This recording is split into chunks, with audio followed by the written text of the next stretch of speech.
brad nailer, that'll hold it. I'm gonna try with a brad nailer.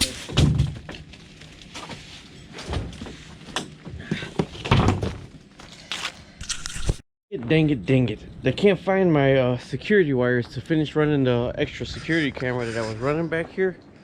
Got one in the top corner. I bought a nice plate to put one on this side right here. Can't find my spool of wire. Got the camera in, but what I wanted to show you was still working underneath here, hanging the insulation underneath the back porch. And you see I got the wires stapled across to hold them up. And actually I got 3/8 inch board that I'm gonna actually staple up here and then screw in. But I used the spray foam, so I wanted to show you with the spray foam. So before I try to put this insulation in, I got to get everything out of here that I need out of here so I could staple and screw in this. So I got it with the spray foam. You see how there was a gap between this wall, so I got to actually cut all this out with a razor blade or my knife or whatever. Score all this out to get all this out. So when you put your board up here, it'll sit flush. Everything you do ahead of time before you start hanging the insulation in that last board really does help. So I'm going to score all that out right now and get all that out all the way down. What I'm using is just a small crowbar and I'm just ripping it off. There's enough all the way in the wood right here on the side that is still insulated. This is just so I can fit the insulation snug against right here. And I could go ahead and I got a 3/8 inch board that I'm going to put up. I'm going to staple it up first and then I'm going to screw it up to put the insulation in place. But I'm doing this all the way down. So when I put the board up here, it's going to sit flush. Okay, I did all the way down there. Now I got all this to do right here. So this is where the cable wires and everything come out of underneath right here. Actually, right here is where I was going to bring out the new camera wires. So the old camera wires came out the side right here. So I was just going to bring them up and come up to the inside from here before I insulate it. There's the old camera right there. So I still got more. What I've been doing with this really is I've been scoring with my knife. I sharpen my knife all the time, but I've been scoring it and then I've been popping it out with the crowbar. Alright, so I'm under here. I just had my goddamn hand on this. That's why I hate working on stuff lower than me. And I'm kind of short. But either way, look, there's the screw for me shooting the wood through the floor. The screw was all the way through. Alright, here's the insulation I got. It is meant for spans of 24-inch spans. But where the washer and dryer is, I added a 2x6 on each one. There's actually a 2x6 right here, there's a 2x6 down there, so it's gonna fit in tight in between here. But the good thing for it fitting in tight in between there is it holds up better, because if you just try to staple this paper, the paper ain't gonna hold it up. Like I said, this right here, I got the rope across it to help assist it before I put the wood up. But if you just put the staples in there, it's gonna keep ripping down. So you have to make sure your 16 ounce centers or 22 ounce centers, 24 ounce centers are right on center, because when it fits in there snug, it's easier to hold up. I got the air compressor hooked up already, but that ain't gonna make a difference right now. Like just the pressure, the snugness. Now I have this right here. This is the brown insulation, and believe it or not, you do feel the fiberglass, but it's not as bad as the pink one. Man, that pink one has more fiberglass that you feel. Should have sharpened my CRKT more. I used it to cut all that styrofoam. But this is a roll of it, and I know a roll actually makes it all the way from front to back with a little bit left over, and it makes it place. The staples ain't gonna hold it. Okay. Now make sure it's in the right position. Now I use the whole roll like this, and then I'll cut it over the end.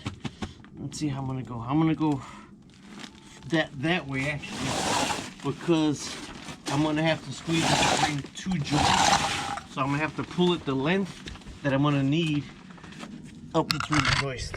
See, there's a joist right there, and there's a joist out there that it gotta go in between. So it'll be easier right now if I go the opposite way.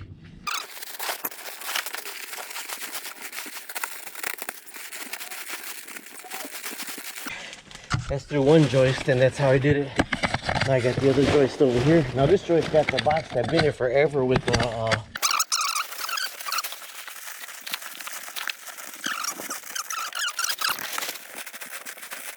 I'm gonna come up back over here. And if I had my grandson's little car out the way and my fishing tackle box, it would have been easy. How much more we need to get to the end. And then I know they say breathing mask, and I have it over the back of my head, and yada yada yada. I don't do this for a living. This is just something my wife wanted, and I'm gonna do it. Okay, I'm short by that much, so about another 6 inches. I'm gonna push that through. All right, so if you see it's in place up here, it's a little bit long, so I'm gonna cut this down right here. Not cut it down, but too much. But I actually shoved more in there to fill it in. Now it's pushed up a lot in there, but it'll come down and fluff down, like, you know, this did right here. It'll open up after it's pushed up in there. But if just with the staples, you see, just with the staples, it won't hold it. I got the string to hold it. So I don't know if I'm gonna get to be able to put the boards up today, so I'm gonna start stapling right in here before I cut it. Staple and put some string across. And this right here where I ripped it, I got the house wrap tape, and that's what I'm gonna be right there. You know what, I decided to cut it first, so I'm using my CRKT knife.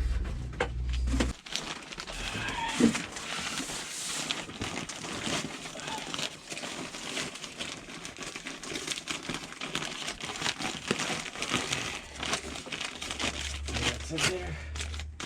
All this rip paper, I got the house wrap tape, and that's what I'm gonna do that with. You can come over here, start hitting this up.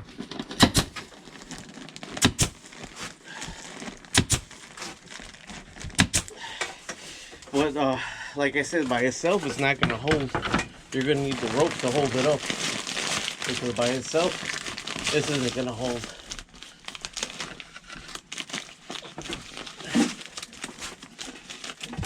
The wood, the 3/8 inch wood will hold. I'll tell you that much. And I'm gonna use the staples first for the 3/8 inch wood, but then you just get yourself some twine and you shoot your twine across, and this twine will hold it in place. That I really should just get rid of. What I say, well, you know what, I might need that, or I might need that. See, put that across, and then you just kind of shoestring it across, and this is what hold your insulation up. Push your insulation up, get that a little bit tight. Don't pull too tight because you'll break the rope. And this right here is shoestring, and that's what's actually giving your insulation the support. But then I am going to put the 3/8 inch plywood up there. So let me finish stapling this. Here we are. We're all the way through, all the way to the other side. Like I said, see how it's creased up right there? That'll fall. But you're gonna either way have to push that up when you're putting your floor. And I put 3/8 inch plywood from here that way, and it'll be easier to get sheets up if I shoot them this way. But if I shoot them this way, I'm hitting more studs. That's why I'm shooting them this way, to hold it up. And I'll hit them with staples first, like with this, just to hold it up, and then I'll shoot some screws in after it's up. But that one roll should make it all the way back this way, and I'm hoping. So let's go cut that other roll. All right, so right now it's stapled to about 6 feet away. None of this is stapled in yet, so before I cut that, I'm gonna actually try to put some staple and some stuff to hold this up, because I know when I cut that, it's gonna keep falling. Been there, done that. Using the hanging insulation is the Arrow PT50 staple gun and the T50 staples. Man, it's cold out here. Sorry with my hands. Okay. There you go, and they go right in the bottom of the staple gun, like that. This handle right here releases it, and they go right in the bottom, but I'm putting 2 lengths in. It's so much easier if you have everything out of your way. Now this was all the crap that I had stored in the rafters for years. I mean years, unopened stuff and everything that I had stored in the rafters for years, but now it's going to be costing me electricity. So I told my wife I have to stop being a hoarder. I would always save something and say, okay, I could use this for next time. I could use it for next time. But of course, I'm not getting rid of my grandson's little battery operated car I made for. Okay, that took me about an hour to do that. But I would not have done it without this. As you can see, everything's tied off right now. So if this is where I needed to stop, this is where I could stop at. Although I'm gonna start with the, I got a 4 foot by 8 foot. This is 7 feet long this way. and there's like 5 rafters this way, 5 or 6 rafters this way.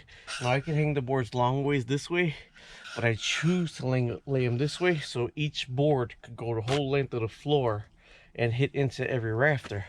But since it's just me, I'm gonna try shooting it up with the staples. Seeing there's only 3/8 inch weight, 3/8 inch, but I'm gonna cut it where I need to cut it so it's almost exact. Now this right here, unlike anything else, if you have some air leaks under here, it is not bad, and you do not put a solid vapor barrier under this. You do not put solid plastic, because if you do get any water leaks, or if you do get anything on the top, it needs to drain downward. It needs to drain somewhere. So if it gets down here, you don't want it to sit and start causing mildew, start causing everything. So underneath out here, yes, you would like to insulate it. You would like to stop 100% of, not 100%, like 90% of the drafts. But if you get 10% from underneath here, it really doesn't matter, because this is kind of almost like the exterior, but not in the weather exterior. So you need this to breathe a little bit, like the outside when you put the vinyl siding on, and then you put the insulation on the inside. That white Tyvek coming down at the bottom, it has to be able to drain and breathe, so you don't get the moisture and the mildew. Same thing with underneath here, it has to breathe. So I'm gonna get the 3/8 inch plywood, and the 3/8 inch plywood is really to hold this up into place. That's really what this is for. Now if you want, and what I might do on the edges after I put the plywood up, if there's any room, I'll put some spray foam on the edges of it. But you don't want this a plastic vapor barrier and all that. And I got some of the vapor stapled over the edges, but not all the way over the edges. So you do want the insulation up, but also, like I said, you need some place for it to breathe and drain. Otherwise you're going to get moisture trapped in there, and it's going to create mildew. All right, now I measured the length from the wall to up here. It's 83 inches. So I just scribed this. This is just 3/8 inch plywood, and it's not outdoors, not treated, because all it really is to hold the insulation up underneath there. And it's not treated, so if it does get water on it, it'll dry out, but the water is not going to go underneath this and go up here. But also I'm going to try to get to as far as this as possible, because I will tell you this, there's mice in this world. There is mice in this world, and you don't want a little spot that a mouse can jump up, because it'll make a home in that insulation. Another thing to prevent that is you get the little metal SOS pads, and if there is a little gap, you can shove the metal SOS pads in there, because they don't like that. All right, here we go. Let's see the staples to hold it up. If I can get like a gazillion staples to hold it up, it's easier by myself and go get the screws later than it will be to try to hold it up as I'm screwing it in place. Let's see what happens here.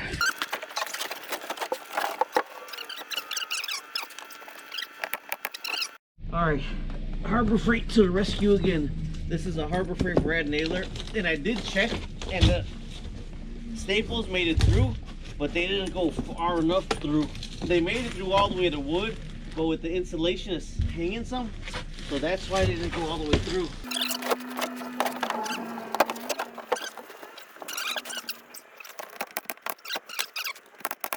I gotta go get a warmer battery. The battery is too cold is what it's telling me. Okay, so the end of the video ended with me doing an unboxing review of my Craftsman light. I did get all the wood up there, and it held up the insulation. It wasn't the best cuts, but I did fill it in with foam insulation on the rest. I'm trying to finish this video. I put that porch like 2 years ago, and I want to do a time lapse of it. So this is just adding to it. Thanks for watching. Subscribe, like, and share.